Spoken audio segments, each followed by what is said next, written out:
Online माध्यमले पढ्ने सबै भाइ बहिनीले आज हामी कक्षा 8 को नेपाली व्याकरण अन्तर्गत पढ्ने पद वर्ग आज हामी पढ्नेछौँ। पद वर्ग नै शब्द वर्ग हो। पद वर्गलाई शब्द वर्ग पनि भनिन्छ। जाँचमा विद्यार्थी भाइ बहिनीलाई 3 अंक भागमा पद वर्ग रेखाङ्कित शब्दको पद वर्ग अथवा शब्द वर्ग छुट्याउ भनेर सोध्नेछ। त्यसैले यस विषयवस्तुमा छलफल गर्नु अति नै आवश्यक रहेको देखिन्छ। अब के हो त पद वर्ग? अब आजको यस शीर्षक अन्तर्गत रहेर आज हामी छलफल गर्नेछौँ पद वर्ग अथवा शब्द वर्ग। वाक्यमा शब्दले गर्ने कार्यका आधारमा गर्ने वर्गीकरणलाई पद वर्ग अथवा शब्द वर्ग भनिन्छ। वाक्यमा शब्दले विभिन्न कार्य गर्दछ। कुनै शब्दले उद्देश्यको कार्य गर्ने, कसैले विधेयको कार्य गर्ने, कसैले विशेषता जनाउने कार्य गर्ने, कसैले दुईटा शब्द अथवा वाक्यलाई जोड्ने काम गर्ने। यसरी शब्दले वाक्यमा विभिन्न कार्यहरू गर्दछन्। अब ती कार्यका आधारमा शब्दहरू कुन वर्गमा पर्दछन्, कुन समूहमा पर्दछन्, त्यसैलाई छुट्याउनुलाई शब्द वर्ग अथवा पद वर्ग भनिन्छ। जस्तै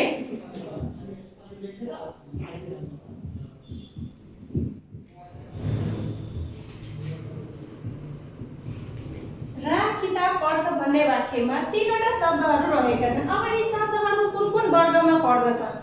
राम किताब पढ्छ कुन वर्गमा पर्दछन्, कसरी छुट्याउने त? यसैलाई छुट्याउनुलाई नै कुन वर्गमा पर्दछन् अथवा कुन समूहमा पर्दछन् भन्ने कुरा छुट्याउनु नै के हो त?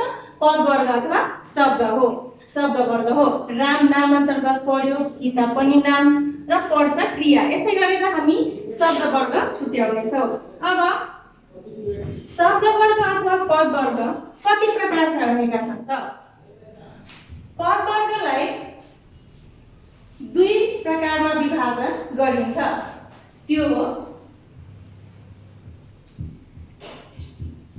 विकारी र अर्को चाहिँ अविकारी।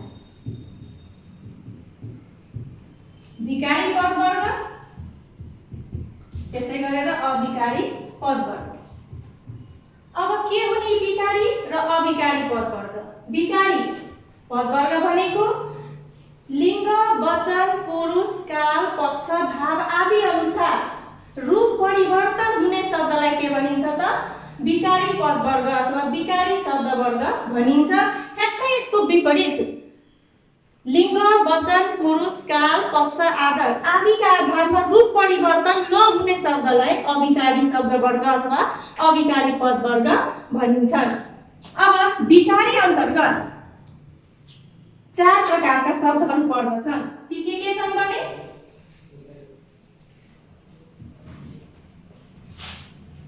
नाम, सर्वनाम, विशेषण,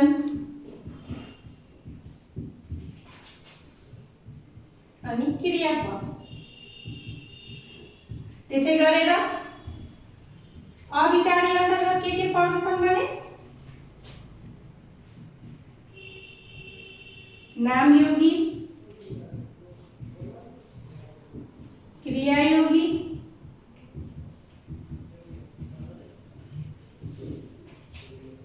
संयोजक,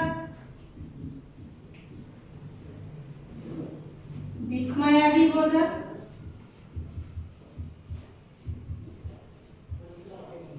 र एउटा चाहिँ निपात।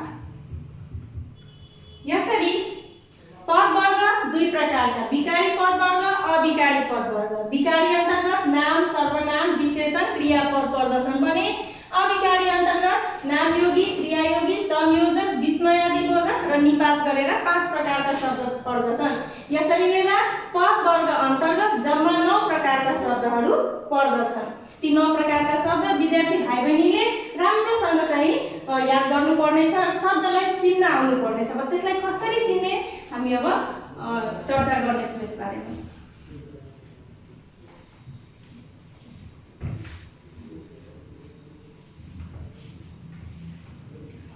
अब विद्यार्थी भाइ बहिनीले अब यो कुरा पनि जान्नु पर्ने भयो।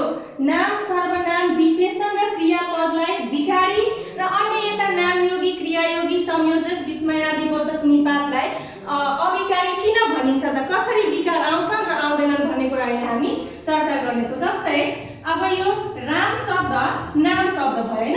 अब यसलाई हामी भिखारी भन्दछौँ। कसरी? किनभने यसमा रूप परिवर्तन हुन सक्छ। अब रामले, रामलाई, रामका इत्यादि, यसको रूप परिवर्तन भयो। रामबाट रामले, रामलाई, रामका, रामकी इत्यादि हुन सक्छन्। त्यसै गरी सर्वनाम हेर्ने हो भने म को हामी भयो।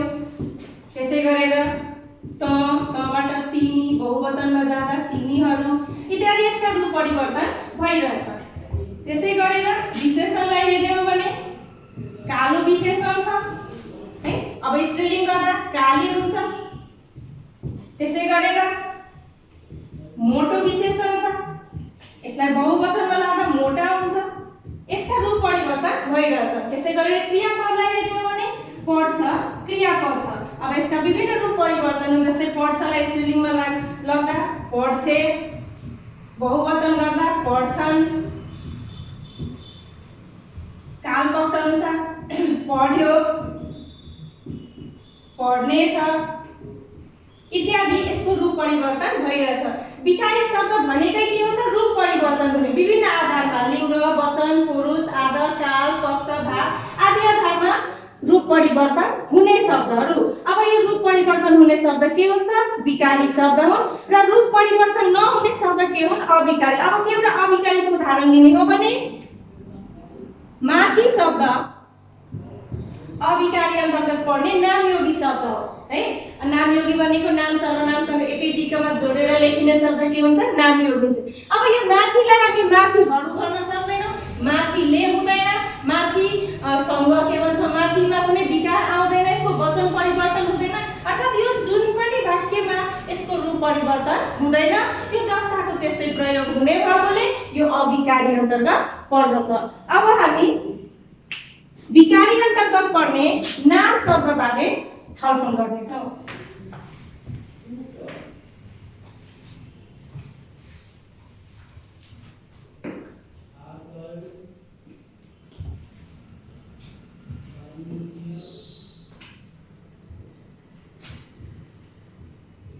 नाम शब्द पद वर्ग अन्तर्गत पर्ने 9 प्रकारका शब्द जसलाई हामीले छुट्यायौँ, 2 वर्गमा छुट्यायौँ, विकारी र अविकारी गरेर छुट्यायौँ है। अब नाम, सर्वनाम, विशेषण, क्रिया विकारी अन्तर्गत पर्दछन्। त्यसै अन्तर्गत पर्ने पहिलो शब्द हामी अब चर्चा गर्नेछौँ नाम। नाम भनेको के हो? यो कति प्रकारका हुन्छन्? जाँचमा विद्यार्थी भाइ बहिनीले कसरी चाहिँ रेखाङ्कन शब्द नाम छ अथवा सर्वनाम छ भनेर छुट्याउने यसबारेमा हामी छलफल गर्नेछौँ। अब नाम शब्द के हो? यो कति प्रकारका हुन्छन् र कसरी चाहिँ रेखाङ्कन गरिएका शब्द नाम हुन् भन्ने कुरा छुट्याउने त्यसै बारेमा अब हामी छलफल गर्नेछौँ। नाम कुनै व्यक्ति, वस्तु, ठाउँ, चीजबिज इत्यादि को बोध गराउने शब्दलाई के भनिन्छ? नाम भनिन्छ। अब यसको परिभाषा म लेखिदिन्छु।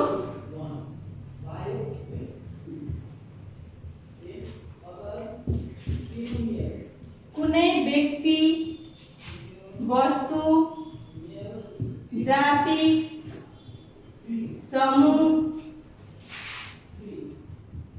द्रव्य, भाव आदि बुझाउने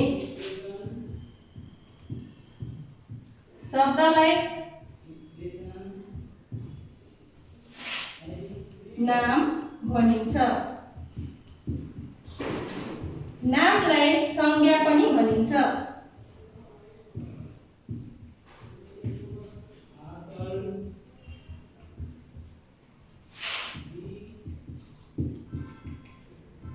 नामलाई संज्ञा पनि भनिन्छ। कुनै व्यक्ति, वस्तु, जाति, समूह, द्रव्य, भाव आदि बुझाउने शब्दलाई नाम भनिन्छ।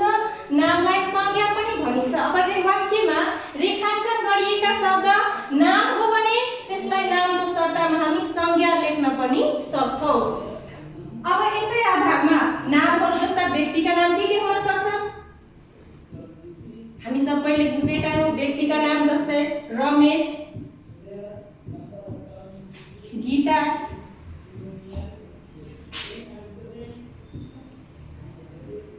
रामशंकर इत्यादि व्यक्तिका नाम हुन्छन् है। त्यसै गरेर वस्तुको नाममा सिंहदरबार। त्यसै गरेर मुना मदन। अब जातिको नाम बुझाउने हो भने जस्तै कमिला, नदी, देश, जातिलाई बोध गराउँछ। समूह, दुई वा दुईभन्दा बढी व्यक्ति अथवा वस्तुको समूह बोध गराउने, जस्तै समूह बुझाउनेमा सेनाको समूहलाई फौज, अंगुरको समूहलाई जुको इत्यादि। त्यसै गरेर द्रव्य अन्तर्गत पर्ने ठोस, तरल र ग्यास पदार्थ बुझाउने जति पनि वस्तु छन् ती सबै द्रव्य अन्तर्गत आउँदछन्, जस्तै दूध, पानी इत्यादि। भाव, मान्छेका मनभित्र रहेका अनेक भावनाहरू जस्तै सुख, दुःख, हर्ष, घृणा इत्यादि भावहरू भए जस्तै ती चाहिँ के हुन्छन् त, ती सबै शब्द के हुन् त, नाम हुन्। अब हामी नामलाई छुट्टा छुट्टै आधारमा नाम कति प्रकारका छन् ती कुरा चाहिँ पढ्नेछौँ।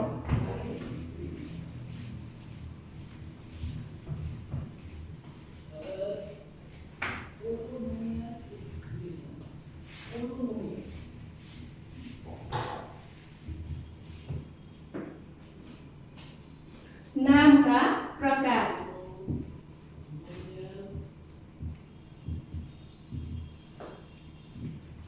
नामका प्रकार।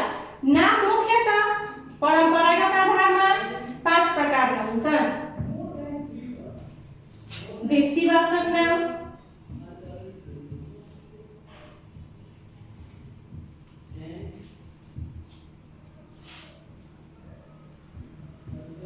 जातिवाचक नाम, समूहवाचक नाम,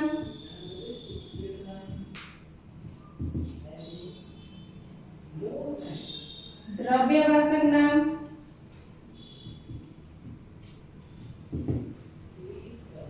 अन्त्यमा भाववाचक नाम।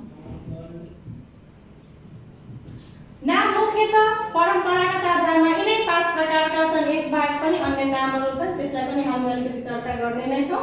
पहिला यी प्रकारहरूलाई हामी छुट्टा छुट्टै रूपमा अब छलफल गर्छौँ।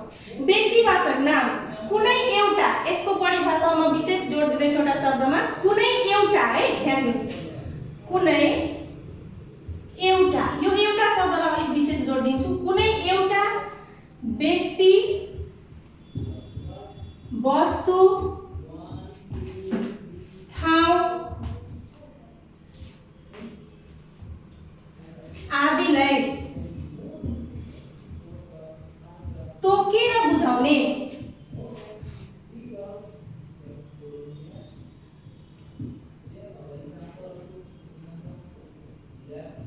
तोकेर बुझाउने नामलाई व्यक्तिवाचक नाम भनिन्छ।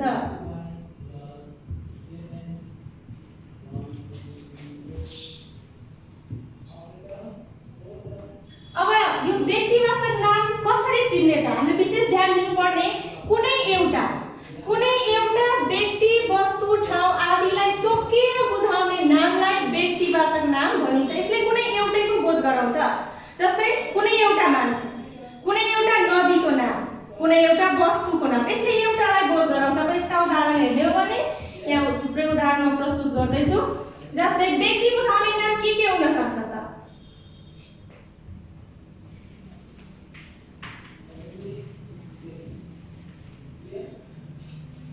जस्तै व्यक्ति बुझाउने नाम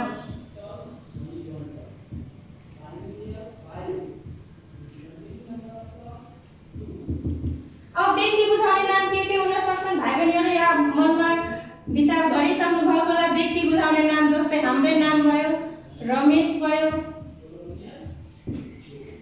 मोहन भयो, गीता, सरिता इत्यादि। यी व्यक्ति बुझाउने नाम भयो। यसले कुनै एउटै व्यक्तिको बोध गराउँछ।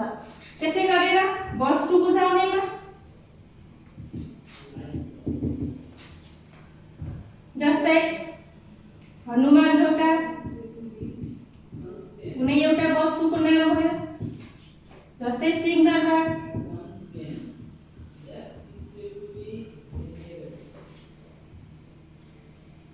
त्यसै गरेर मुना मदन। अब यसले एउटा वस्तुको बोध गराउँछ, व्यक्ति बुझाउने, वस्तु बुझाउने, त्यसै गरेर नदी बुझाउने नाम हेर्नु पर्यो। अब नदी बुझाउने, यो नदीले जातिको बोध गराउँछ, तर नदी अन्तर्गत पर्ने विभिन्न नदीका नाम जस्तै गण्डकी,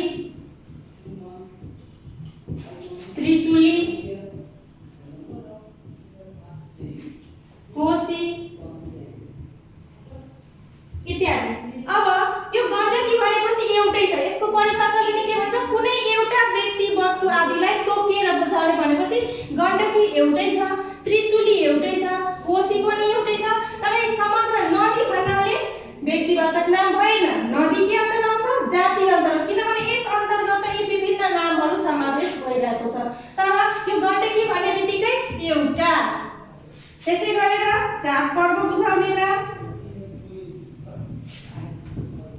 चाडपर्वमा दशैं, तिहार, माघी इत्यादि। अब यी एउटा कुनै चाडपर्व, कुनै एउटा चाडपर्वको नाम चाहिँ के भयो त, व्यक्तिवाचक नाम हो, तर यो चाडपर्व चाहिँ के भयो त, जातिवाचक। किनभने चाडपर्व भन्नाले कुन चाडपर्व भनेर तोकेर बुझाउँदैन, तोकेर केले बुझाउँछ, दशैं तोकेर बुझाउँछ, तिहार तोकेर बुझाउँछ। त्यसै गरेर हिमाल पहाड बुझाउने नाम, अब यस अन्तर्गत सगरमाथा,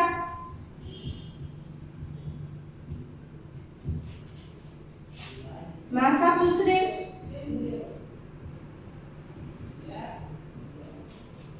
मकालु इत्यादि, हैन। त्यसै गरेर यस अन्तर्गत अन्य थुप्रै नामहरू आउन सक्छ।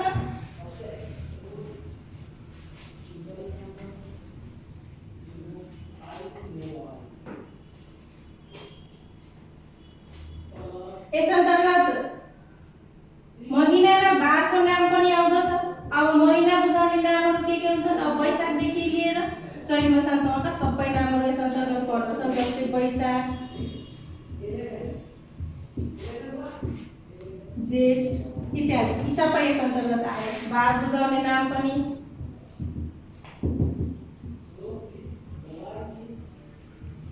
आइतबार, सोमबार, यी सबै यसै अन्तर्गत पर्छ। यसरी हामीले व्यक्तिवाचक नाम चाहिँ छुट्याउनु पर्छ।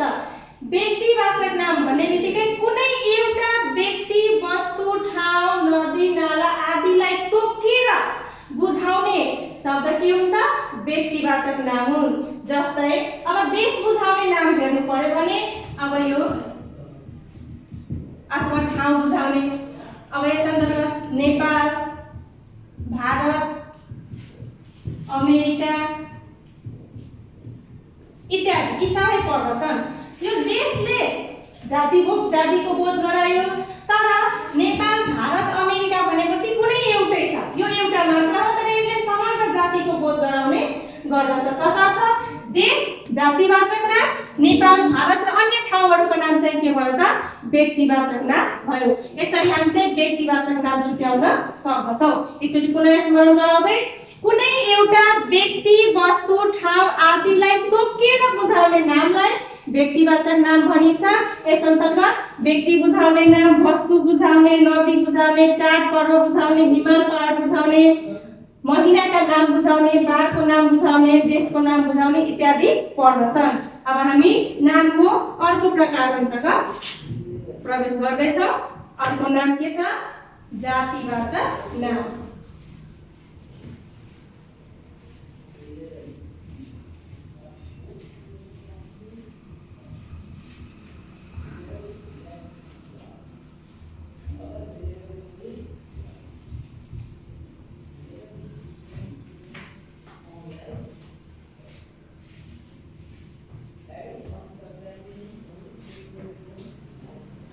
नामको दोस्रो प्रकार जातिवाचक नाम।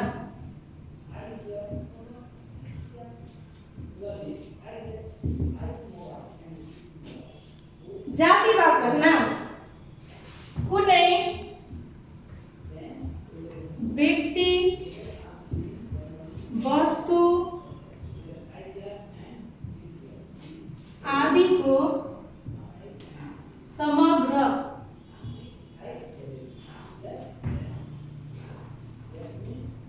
समग्र जातिको बोध गराउने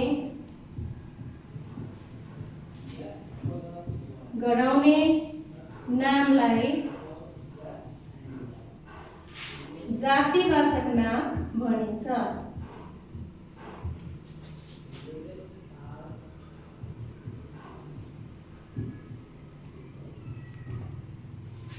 कुनै व्यक्ति वस्तु आदिको है कुनै व्यक्ति वस्तु आदिको समग्र जातिको यहाँ को छुट्यो आदिको समग्र जातिको बोध गराउने नामलाई के भनिन्छ जातिवाचक नाम भनिन्छ। जस्तै अब रमेश गीता मोहन सरिता यी सबै के का जाति हो यी सबै मानिसका जाति हुन् त्यसैले मानिस के भयो जातिवाचक नाम भयो। त्यसै गरेर गण्डकी त्रिशुली कोशी इत्यादि सबै के का जात हुन् यी नदीका जात हुन् तसर्थ नदी के भयो जातिवाचक नाम भयो। त्यसै गरेर चाडपर्व यस अन्तर्गत विभिन्न चाडपर्वहरू पर्दछन् अहिले भर्खर हामीले यसबारे चर्चा गर्यौं। त्यसै गरेर हिमाल अब विभिन्न सजीव र निर्जीवका आधारमा पनि छुट्याउने हो भने अब जस्तै कमिला गाई त्यसै गरेर किताब विद्यालय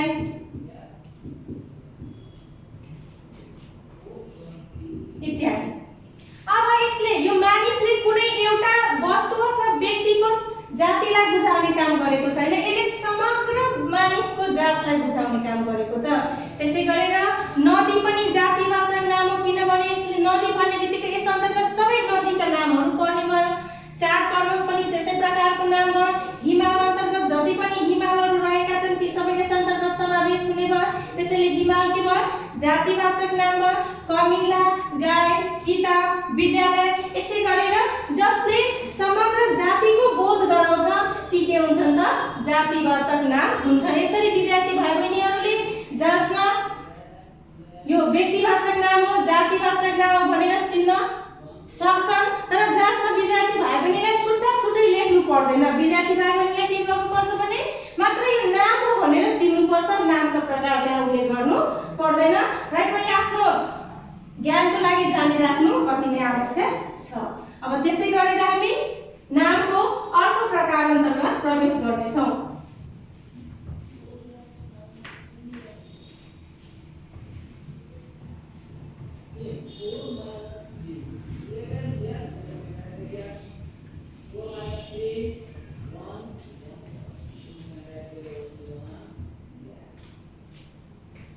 नामको तेस्रो प्रकार समूहवाचक नाम।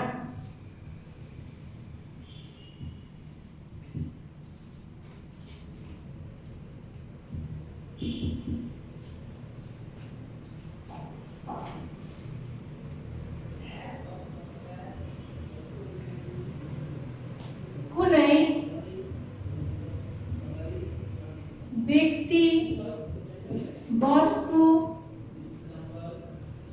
आदिको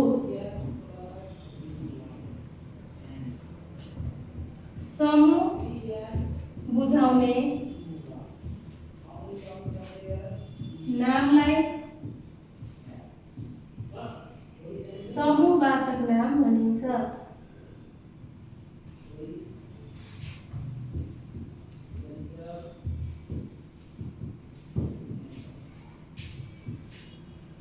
समूहवाचक नाम भनेको कुनै व्यक्ति वस्तु आदिको समूह बुझाउने नामलाई समूहवाचक नाम भनिन्छ। हामीले अरू शब्दमा परिभाषित गर्दाखेरि दुई वा दुईभन्दा बढी व्यक्ति वा वस्तुको समूह बुझाउने नामलाई समूहवाचक नाम भनिन्छ भनेर पनि परिभाषित गर्न सक्छौं। अब समूह बुझाउने नाम अन्तर्गत कस्ता कस्ता नामहरू पर्दछन् भने अब के का समूह हुन्छ हामीले समूह देखेका छौं विभिन्न जस्तै गाई वस्तुको समूह देखेका छौं। अब ती गाई वस्तुको समूहलाई बथान अथवा बगाल पनि भनिन्छ। चारखुट्टे जनावरहरूको समूहलाई भाइ बहिनीले देखेकै होला के भनिन्छ त ताती भनिन्छ। अंगुरको समूहलाई झुप्पो भनिन्छ। सेनाको समूहलाई फौज। फोहोरको समूह थुप्रो डङ्गुर पनि भनिन्छ यसलाई। धुलोको समूहलाई रास भनिन्छ। बिहेमा जन्ती गाइन्छ, मान्छेहरूको लस्कर हुन्छ, त्यस्तो समूहलाई जन्ती, यो पनि समूहवाचक नाम हो। त्यसै गरेर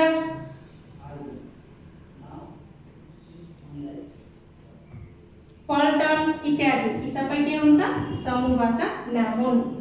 अब परिभाषाले नै शब्दलाई स्पष्ट गरिरहेको छ। कुनै व्यक्ति वा वस्तु आदिको समूह बुझाउने नाम अथवा दुई वा दुईभन्दा बढी व्यक्ति वा वस्तुको समूह बुझाउने नामलाई समूहवाचक नाम भनिन्छ।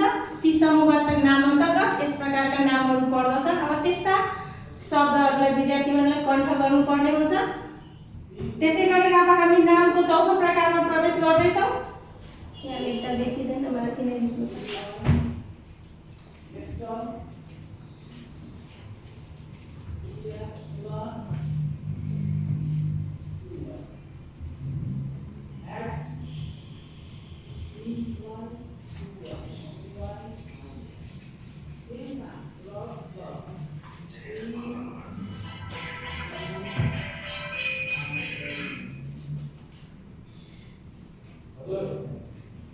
द्रव्यवाचक नाम। नामको चौथो प्रकार अन्तर्गत पर्ने द्रव्यवाचक नाम। अब द्रव्यवाचक नाम भनेको के हो त? ठोस तरल ग्यास पदार्थ बुझाउने।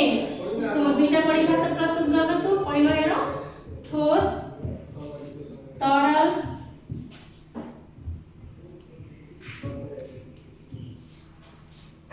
ग्यास पदार्थ।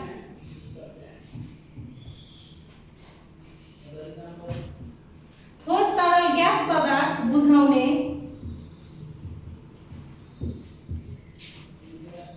शब्दलाई द्रव्यवाचक नाम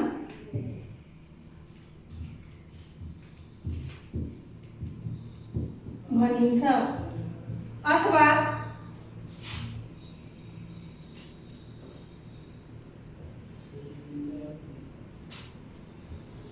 नापतौल गरेर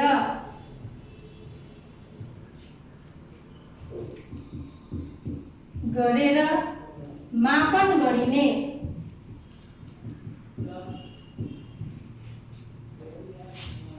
नापतोल गरेर मापन गरिने शब्द बुझाउने शब्दलाई नामलाई द्रव्यवाचक नाम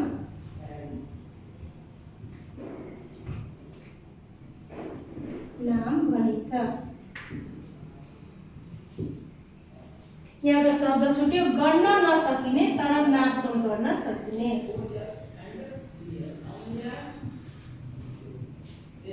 गर्न नसकिने तर नापतोल गरेर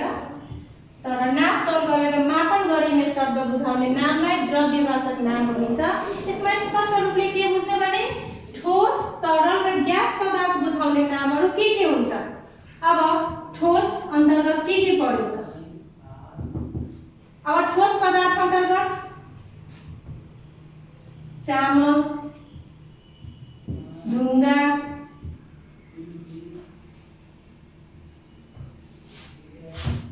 यहाँ यसो लेख्नुपर्छ।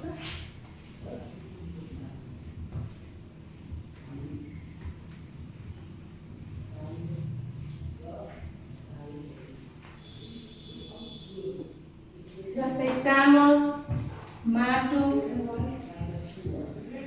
दाल, चिनी, काठ इत्यादि यी सबै के हुन् त? ठोस। यसबाहेक अन्य थुप्रै नामहरू यस अन्तर्गत पर्दछन्। ठोस भयो। तरल पदार्थ अन्तर्गत के पर्दछन् भने तरल के हुन्छ? तरल भनेको जस्तै दुध, पानी, मट्टीतेल,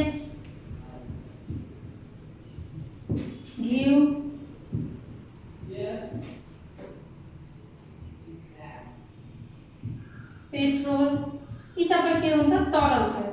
यसलाई अङ्ग्रेजीमा लिक्विड पदार्थ भनिन्छ है, ठोस भनेको सलिड भयो।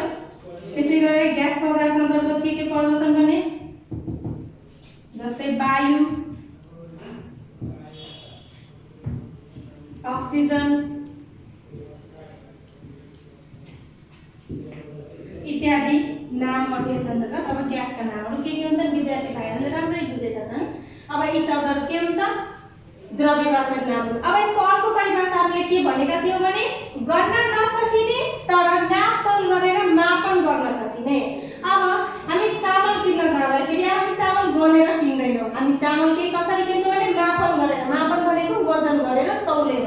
अब गर्न नसकिने तर मापन गर्न सकिने। अब हामी यहाँ प्रस्तुत गरेका जति पनि नाम छन् यी सबैलाई हामी किनमेल गर्दाखेरि मापन गरेर किनमेल गर्दछौँ। जस्तै चामल भयो, हामी मापन गरेर यसलाई किलोमा, त्यसै गरेर दुध लिटरमा, यो वायुको पनि वजन हुन्छ। विद्यार्थी भाइहरूले विज्ञान विषयमा पढेकै होला, वायुको पनि वजन हुन्छ।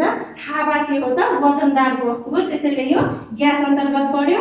र ठोस तरल र ग्यास पदार्थ बुझाउने जम्मै नाम के हुन्छ द्रव्यवाचक नाम हो। यसरी विद्यार्थी भाइ बहिनीले द्रव्यवाचक नाम पनि छुट्याउन सक्नुहुन्छ।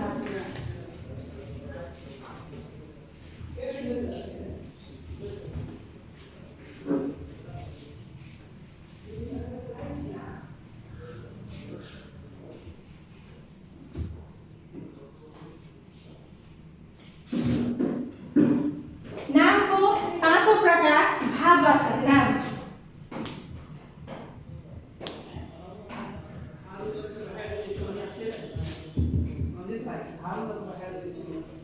भाववाचक नाम कसरी छुट्याउने विद्यार्थी भाइहरूले भने यसको परिभाषाले नै शब्दलाई स्पष्ट पार्दछ।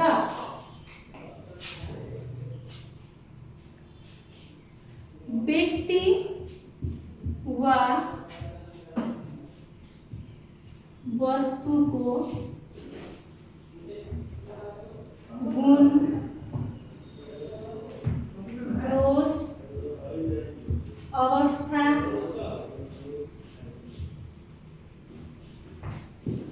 कार्य आदि बुझाउने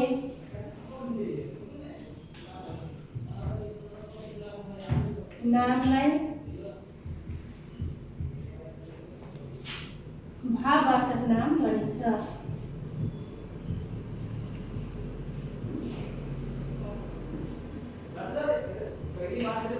व्यक्ति वा वस्तुको गुण, दोष, अवस्था, कार्य आदि बुझाउने नामलाई भाववाचक नाम भनिन्छ। व्यक्ति वा वस्तुमा भएको गुण, दोष, अवस्था, कार्य आदि बुझाउने। अब व्यक्ति वा वस्तुमा भएको गुण बुझाउने भाववाचक नाम के हुन सक्छ?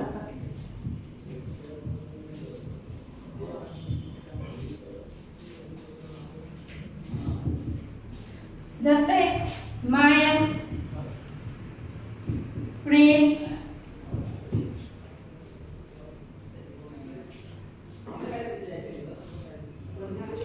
रिस,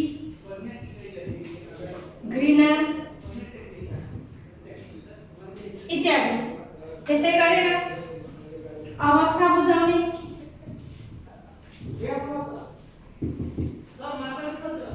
सुख, दुःख, गरिबी,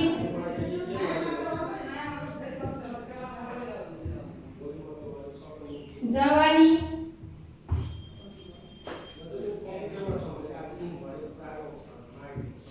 बुढ्याई इत्यादि। यी सबै के हुन्छ अवस्था। त्यसै गरेर कार्य, चोरी, पढाइ, लेखाइ,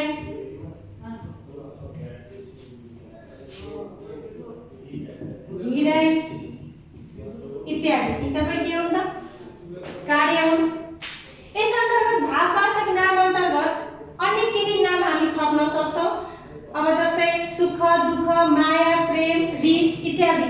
अवस्था, अब के कस्तो अवस्था छ? सुखको अवस्था हुन्छ, दुःख अवस्था हुन्छ, जवानी अवस्था हुन्छ, बुढ्याई अवस्था हुन्छ, कार्य पढाइ लेखाइ आय प्रत्येक लागेका, यी जम्मै के हुन्छन् त भाववाचक नाम हुन्छन्। यसरी हामी भाववाचक नाम चाहिँ चिन्न सक्छौँ। ल त आज विद्यार्थी भाइ बहिनीले नाम र नामका प्रकारबारे पढ्यौँ। अब भोलि हामी अर्को विषयवस्तु लिएर उपस्थित हुनेछौँ। धन्यवाद।